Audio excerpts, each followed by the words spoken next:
Dizem que as memórias da infância desaparecem como fotografias antigas, as bordas ficando suaves e as cores se misturando até que a verdade se torna indistinguível da imaginação.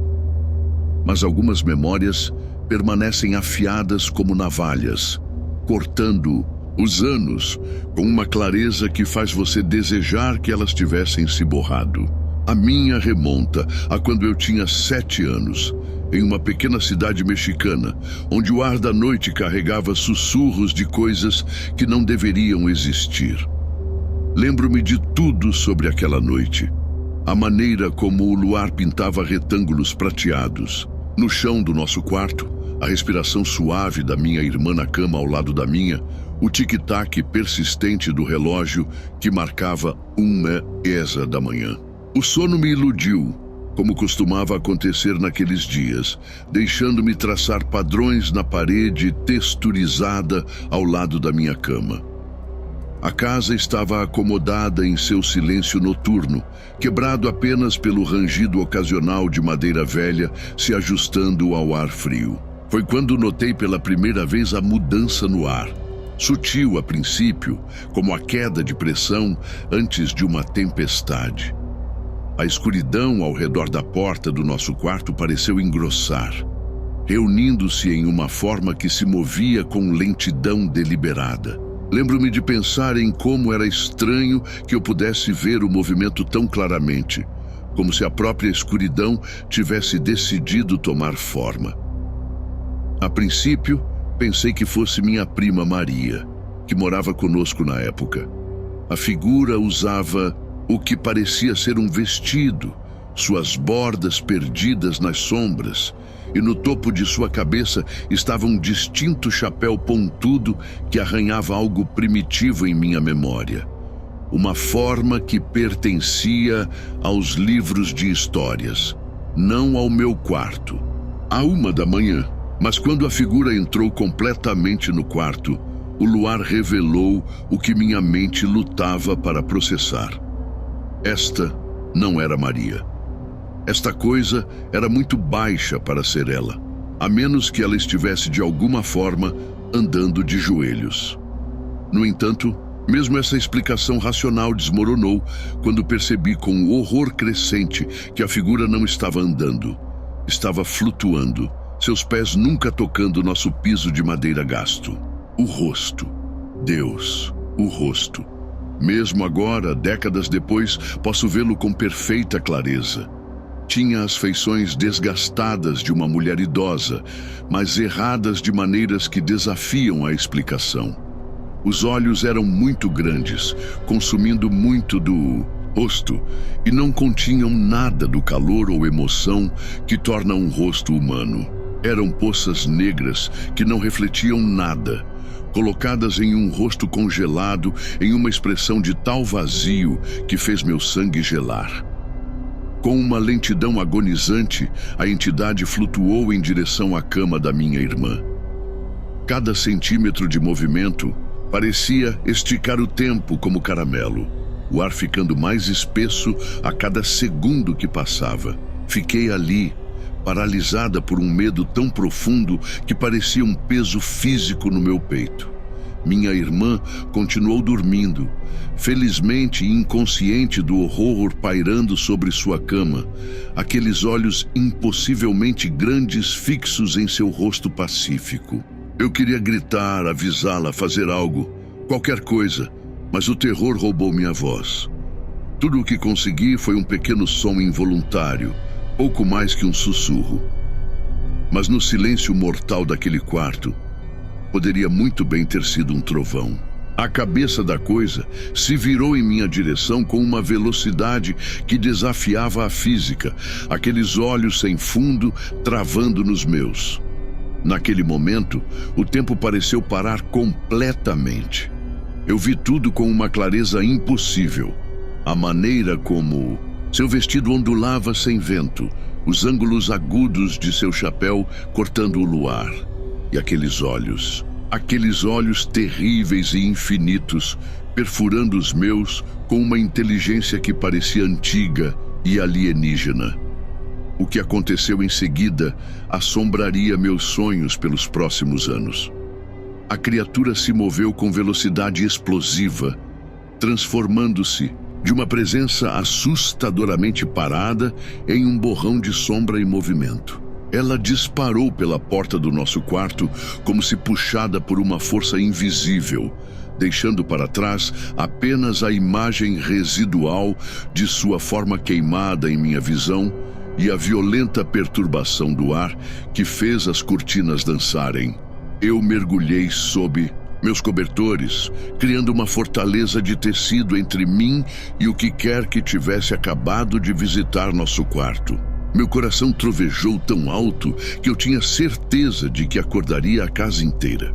Fiquei lá, tremendo, até que os primeiros raios do amanhecer começaram a penetrar em meu casulo protetor. A manhã trouxe consigo o conforto familiar da luz do sol e os sons normais de nossa casa despertando para a vida. Minha irmã seguiu sua rotina matinal, completamente inconsciente do horror que a vigiava durante a noite. Quando finalmente criei coragem para contar aos meus pais o que tinha visto, suas reações foram exatamente o que você esperaria: dispensas gentis e explicações racionais. Você estava sonhando, mijo, disse minha mãe, alisando meu cabelo com ternura praticada. Provavelmente eram apenas sombras das árvores lá fora, meu pai ofereceu, embora nós dois soubéssemos que não havia árvores altas o suficiente para alcançar nossa janela do segundo andar. Uma bruxa flutuante com olhos enormes e um chapéu, contudo, parecia algo de uma história infantil, não da realidade. Até eu comecei a duvidar de mim mesma com o passar dos anos, arquivando a memória sob imaginação infantil. Apesar do terror visceral que ressurgia toda vez que eu me lembrava daqueles olhos. A vida continuou. Fiquei mais velha. Aprendi a dormir sem uma luz noturna e, gradualmente, parei de verificar os cantos do meu quarto em busca de sombras à espreita. O incidente se tornou uma história que eu raramente contava, uma que ganhava olhares céticos e acenos educados quando eu a compartilhava. Afinal, quem acreditaria em uma bruxa flutuante que visitava quartos de crianças no meio da noite? Mas o destino ainda não havia terminado comigo. 4 anos depois daquela noite, enquanto eu estava sentado fazendo o dever de casa em frente à televisão, o noticiário da noite destruiria todas as explicações racionais que eu havia construído para justificar meu encontro. A voz do âncora do noticiário chamou minha atenção primeiro. Algo sobre um policial atacado em uma cidade a apenas 3 horas da nossa. Olhei para cima, meio ouvindo, até que as palavras "figura flutuante" cortaram minha consciência como uma faca. O controle remoto caiu da minha mão, enquanto a descrição do policial transformava meu sangue em gelo. Ela veio do céu. A voz do policial tremeu enquanto ele contava sua experiência. Caiu bem em cima do meu carro de patrulha, pele escura, vestido todo de preto, com um chapéu pontudo. Cada palavra que ele falava combinava com minha memória com uma precisão assustadora. Mas os olhos dela eram enormes, desumanos. Ela se movia mais rápido do que qualquer coisa que eu já vi. O retrato falado da polícia apareceu na tela, e meu mundo se inclinou em seu eixo. Lá estava ela, a entidade exata que havia visitado meu quarto 4 anos atrás, renderizada em preto e branco, mas inconfundível. Os ângulos agudos do chapéu, a expressão vazia, aqueles olhos terríveis que se fixaram nos meus na escuridão do meu quarto de infância. O policial havia sido atacado enquanto estava em patrulha, a coisa tentando arrastá-lo pela janela do carro com uma força impossível. Ele havia perdido a consciência durante o encontro e foi encontrado horas depois, seu uniforme rasgado e sua pele marcada com arranhões que desafiavam a explicação médica. Mas isso não era tudo. Conforme o relatório continuava, eles mencionaram outro avistamento de 2010, outro policial, outro encontro com a mesma entidade. A descrição combinava perfeitamente: velocidade sobre-humana, o chapéu pontudo, aqueles olhos distintos que pareciam engolir a própria luz. Cada detalhe confirmava o que eu tinha visto, validando uma memória que passei anos tentando racionalizar. O controle remoto escorregou dos meus dedos dormentes, batendo no chão. Meus pais, que haviam descartado minha história anos atrás, ficaram sentados em silêncio atordoado enquanto o repórter continuava detalhando os incidentes. Minha mãe se benzeu, murmurando orações baixinho. O rosto do meu pai ficou pálido, seu ceticismo anterior substituído por um olhar de reconhecimento preocupado. Naquela noite, pela primeira vez desde que eu tinha 7 anos, pedi para dormir no quarto dos meus pais. A escuridão do meu próprio quarto parecia pulsar com memórias daquele encontro, e cada sombra continha o potencial para aqueles olhos enormes emergirem mais uma vez. Eu estava velho demais para tais medos, mas a confirmação do meu terror de infância havia despojado anos de racionalidade cuidadosamente construída. O sono não veio facilmente por semanas depois disso. Cada som noturno se tornou suspeito. Cada movimento no canto do meu olho, uma visita potencial. O conhecimento de que eu não estava sozinho em minha experiência trouxe pouco conforto. Em vez disso, abriu questões aterrorizantes sobre o que mais poderia estar lá fora, movendo-se pela escuridão quando menos esperamos. Até hoje, continuo cético sobre a maioria das alegações paranormais, mas sei o que vi naquela noite no meu quarto de infância e sei que em algum lugar lá fora, 2 policiais também viram.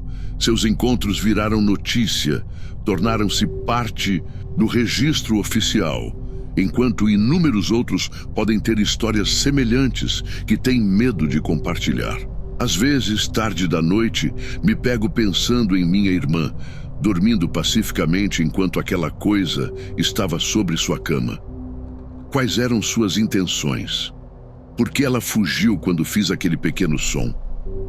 E o mais preocupante, aquela noite, foi realmente a primeira vez que ela me visitou, ou apenas a primeira vez que consegui ficar acordado o suficiente para vê-la? Os anos se passaram, mas as perguntas permanecem.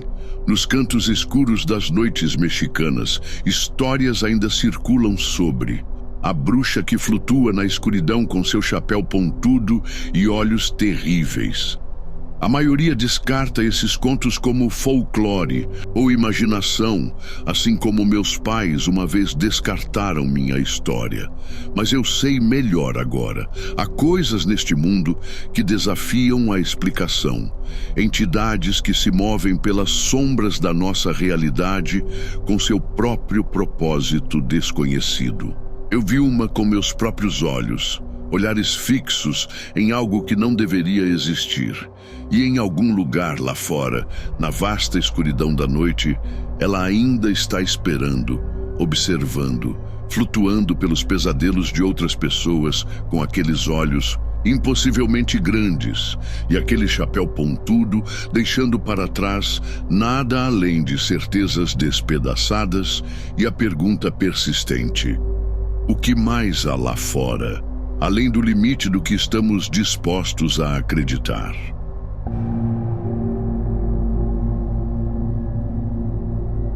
A taça de vinho tremeu na minha mão enquanto eu olhava para o líquido carmesim dentro, observando-o ondular a cada toque nervoso do meu dedo contra o cristal. Ao meu redor, o barulho de conversas casuais e risadas enchia a sala de estar de Martim.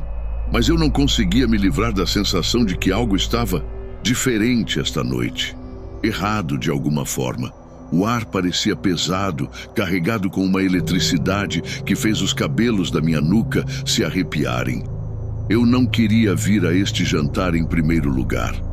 20 estranhos amontoados em um espaço destinado A metade disso, todos eles aqui, porque Martin havia prometido algo especial, uma apresentação de algum suposto vidente renomado.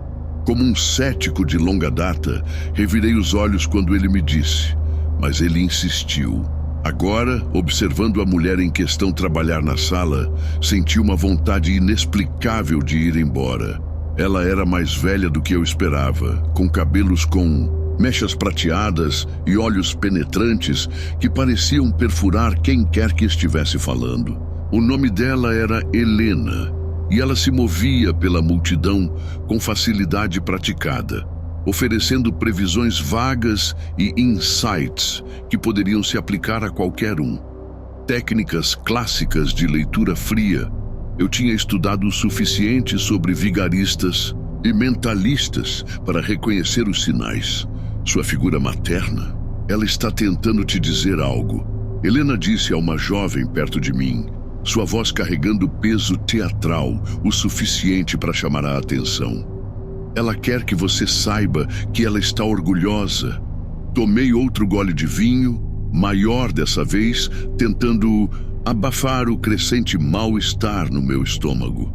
O ambiente parecia muito quente, muito próximo. As vozes ao meu redor começaram a se confundir, tornando-se uma cacofonia de sussurros que pareciam pressionar meu crânio. Fechei os olhos por um momento, tentando me centrar. Foi quando tudo mudou. Há um poder mais forte aqui. Helena anunciou de repente, sua voz cortando a conversa como uma faca.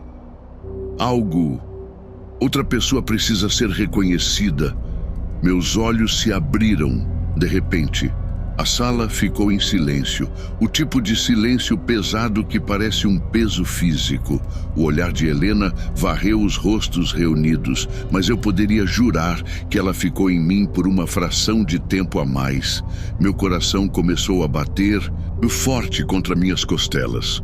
Olhem um para o outro, ela ordenou. Realmente olhem. Vejam um ao outro claramente. Se você se sente atraído por alguém, se você tem uma mensagem para essa pessoa, fale. O silêncio se estendeu, tornando-se desconfortável. Meus olhos foram atraídos para uma mulher do outro lado da sala. Temi, eu tinha ouvido alguém. Chamá-la antes, algo sobre ela. Eu não conseguia explicar, mas olhar para ela fez meu peito doer com uma tristeza que não era minha. Alguém aqui tem um dom, Helena pressionou, sua voz caindo para pouco mais de um sussurro. Um dom poderoso que precisa ser despertado. Seus olhos se fixaram nos meus, e naquele momento senti como se ela pudesse ver diretamente através da minha alma. Oh, meu Deus, ela respirou. É você. A taça de vinho escorregou dos meus dedos repentinamente dormentes, quebrando-se contra o piso de madeira. Mas ninguém se moveu para limpá-la. Todos os olhos estavam em mim, e eu podia sentir o olhar coletivo deles como um toque físico pressionando minha pele. Você é uma empata, Helena disse, movendo-se em minha direção com uma intensidade que me fez querer dar um passo para trás. Uma empata natural, a mais forte que já conheci. Ela pegou minha mão e no momento em que sua pele tocou a minha, um choque de eletricidade pareceu percorrer todo o meu corpo. A sala começou a girar, as cores se borrando e mudando. A música encheu minha cabeça, não de nenhum alto-falante, mas de dentro da minha própria mente. Don't Stop Believing, do Journey, tocando tão claramente como se eu estivesse usando fones de ouvido. Mas por baixo dela, eu podia ouvir outra coisa. Sussurros, inúmeros sussurros, todos tentando falar ao mesmo tempo. Diga a ela, Helena insistiu, apertando minha mão com mais força. Diga a Temi o que você está sentindo.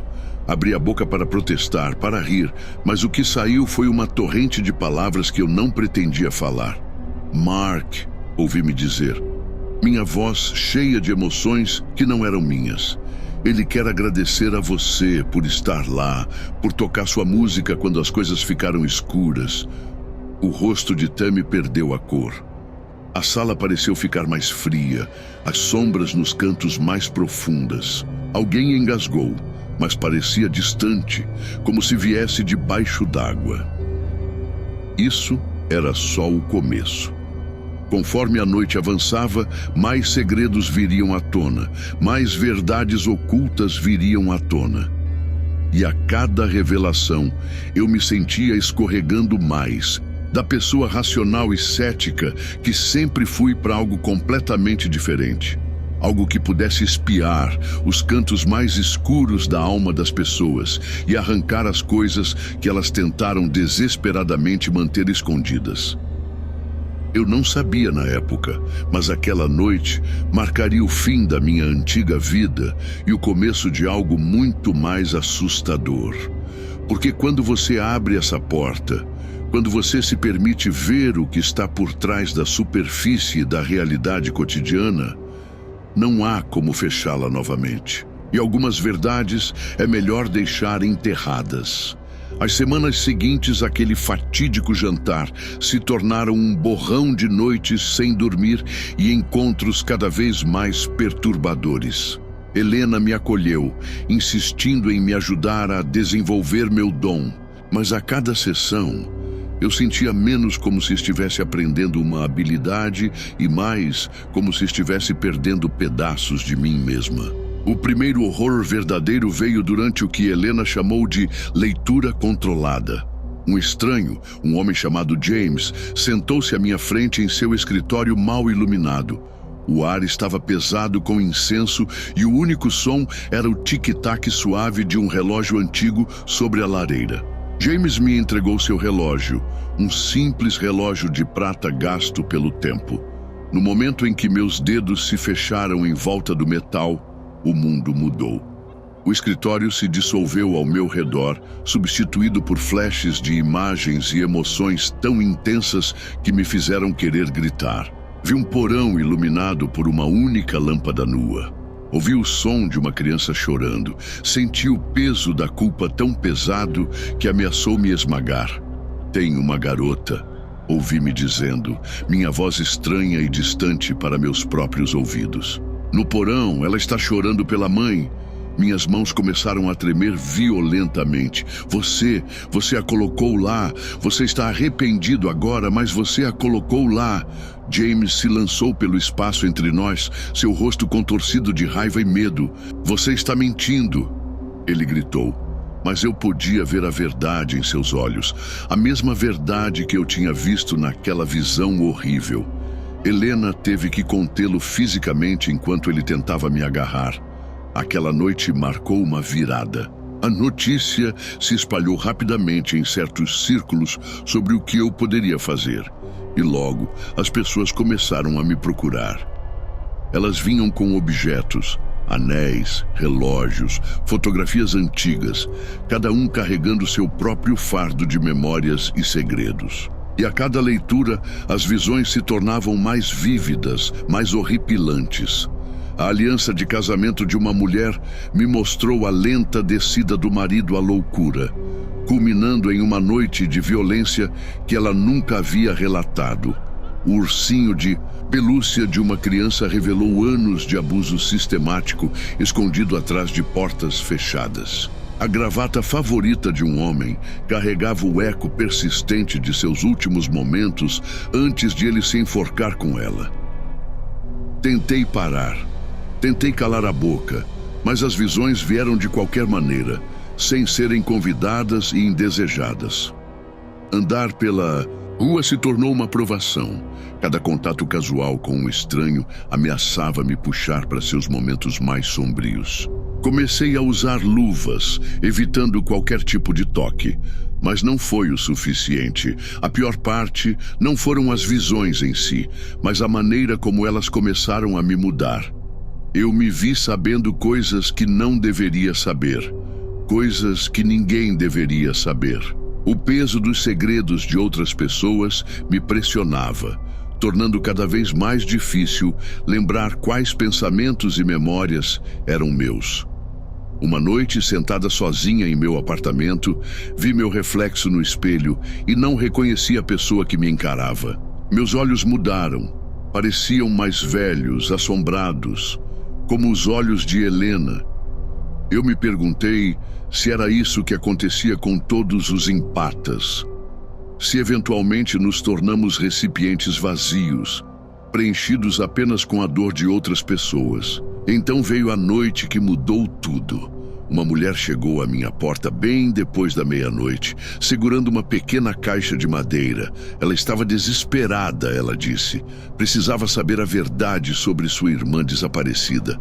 Antes que eu pudesse recusar, ela colocou a caixa em minhas mãos. A visão me atingiu como um golpe físico.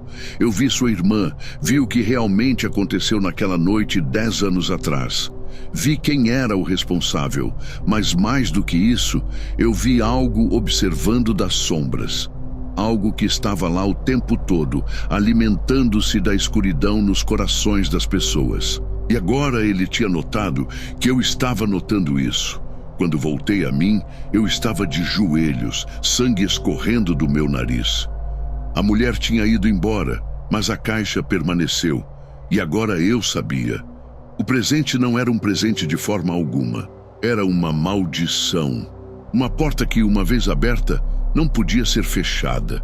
E através daquela porta, as coisas podiam passar em ambas as direções. Eu podia senti-lo agora, me observando, esperando. E eu sabia que em breve, muito em breve, ele faria mais do que apenas observar. O confronto final aconteceu em uma noite em que o próprio ar parecia crepitar com energia malévola. Eu não dormia há dias, não ousava fechar os olhos. As visões eram constantes agora, sangrando uma na outra até que eu não conseguia mais dizer onde os pesadelos de uma pessoa terminavam e os de outra começavam. Helena tinha parado de atender minhas ligações. Quando finalmente invadi sua casa, encontrei-a vazia, não apenas de pessoas, mas de qualquer sinal de que alguém já havia morado lá, exceto por um único bilhete, escrito em uma caligrafia que reconheci como minha, embora não me lembrasse de tê-lo escrito. O presente nunca foi para ser um presente. Era uma isca. Foi quando eu entendi. O jantar, Helena, o despertar das minhas habilidades, tudo tinha sido orquestrado. Não para revelar algum talento oculto, mas para abrir uma porta, para criar uma ponte entre nosso mundo e outra coisa. Algo que se alimentava de segredos, de dor, da escuridão que vive nos corações humanos. Dirigi até a casa de Martin, onde tudo começou. O lugar era escuro, parecia abandonado, mas eu podia sentir o mal emanando de dentro, como o calor de uma fornalha. Usando a chave reserva que ele me deu anos atrás, entrei. A sala de estar estava exatamente como eu me lembrava daquela primeira noite, até a disposição dos móveis. Mas agora eu podia ver o que não tinha conseguido ver antes.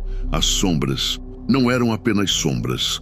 Elas se moviam, pulsavam, estendiam-se com tentáculos de escuridão em direção a qualquer coisa que vivesse, respirasse e guardasse segredos. No centro da sala estava Helena, ou o que usava o rosto de Helena. Seus olhos estavam completamente pretos agora, e seu sorriso era muito largo, cheio de dentes demais. Finalmente, ela disse, mas sua voz estava em camadas com outras vozes, ecoando como se de uma grande distância. Você entende agora? Não. É? Por que escolhemos você? Eu entendi. Meu ceticismo, minha mente racional, eles me fizeram perfeito para o propósito deles. Porque quem melhor para abrir uma porta do que alguém que não acredita em portas? As sombras estavam se movendo mais rápido agora, se unindo em formas que machucavam meus olhos ao olhar. Eu podia senti-las tentando alcançar minha mente para usar os caminhos que foram abertos quando comecei a ler as pessoas. Mas eu tinha uma última carta para jogar. Veja, em todas aquelas semanas tocando objetos, lendo os segredos mais obscuros das pessoas, eu não estava apenas recebendo informações. Eu estava reunindo, armazenando cada horror, cada tragédia, cada momento de pura escuridão humana. Eu os mantinha todos dentro de mim agora. E a escuridão, como se vê, pode ser usada contra si mesma. Eu me abri completamente, deixando cada visão terrível, cada segredo, cada pesadelo que eu havia absorvido vir à tona de uma vez. As sombras recuaram, contorcendo-se como se estivessem em condor. O rosto de Helena se contorceu, a máscara da humanidade deslizando para revelar algo antigo e terrível por baixo. A casa em si parecia tremer, as paredes gemendo sob a pressão de tanta escuridão concentrada. Eu podia sentir que estava começando a desaparecer. Minha própria identidade se dissolvendo sob o ataque das memórias de tantos outros. Mas eu segurei, continuei empurrando, até que finalmente as sombras implodiram, colapsando sobre si, mesmas com um som, como 1000 gritos, sendo subitamente silenciados. Helena, ou o que estava usando seu rosto, desmoronou em cinzas. A escuridão recuou, deixando para trás apenas sombras comuns. Acordei no hospital 3 dias depois. A história oficial era que houve um vazamento de gás na casa de Martin, causando alucinações em massa e envenenamento por monóxido de carbono. Várias pessoas morreram, incluindo Martin e Helena, embora, curiosamente, nenhum corpo tenha sido encontrado. Eu ainda tenho a habilidade. Ainda posso ler objetos, ainda espiar as profundezas ocultas das pessoas, mas agora entendo o que realmente é. Não um presente, mas uma cicatriz. Um lembrete permanente de quão fina é a barreira entre nosso mundo e os outros, e quão facilmente a escuridão pode se disfarçar de luz. Não faço mais leituras. Mas às vezes, tarde da noite, vejo meu reflexo no espelho e vejo algo se movendo nas sombras atrás de mim. E me pergunto, eu realmente fechei aquela porta? Ou apenas me convenci de que fechei? Porque essa é a questão de ser cético. Às vezes, a coisa mais perigosa não é acreditar em algo que não é real, é não acreditar em algo que é. Você teria coragem de passar por algo assim? Comenta aqui embaixo o que você faria nessa situação. Vou adorar ler a sua opinião. E se gostou do vídeo, já sabe, deixa o like, se inscreve no canal e ativa o sininho para não perder nenhuma história arrepiante. Agora escolha seu próximo pesadelo clicando em um dos vídeos que estão aparecendo na tela. Nos vemos lá!